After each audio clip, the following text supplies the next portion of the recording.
Maayong hapon sa tanan. For today's video, gahimo si Mama og Milo Ice Coffee Shake. Pagasugdan na ni Mama, una, ang ice dugmok. Ibutang sa blender, sunod Milo. Low budget gihapon ni guys. Giingon ani na lang ni Mama kay kami mantanan mo inom para makabudget. Karon gisagol na niya ang kapistek. Plano unta ni Mama nga coffee mate iya isagol.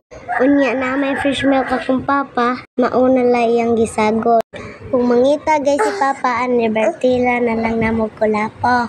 Karon gishake na ni Mama hangtod mapino. Kung gusto mong tamis, taguli lang ninyo og condense or sugar. Maorag yung lamia guys. Kanang mga baligya sa gawas.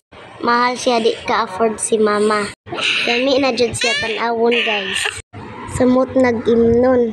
Guys, anak akong mama ba? Di ni pwede sa mga bata, periyas na ako. Tungod kay naa siya'y kape. Naaman sa siya'y fresh milk ug Milo.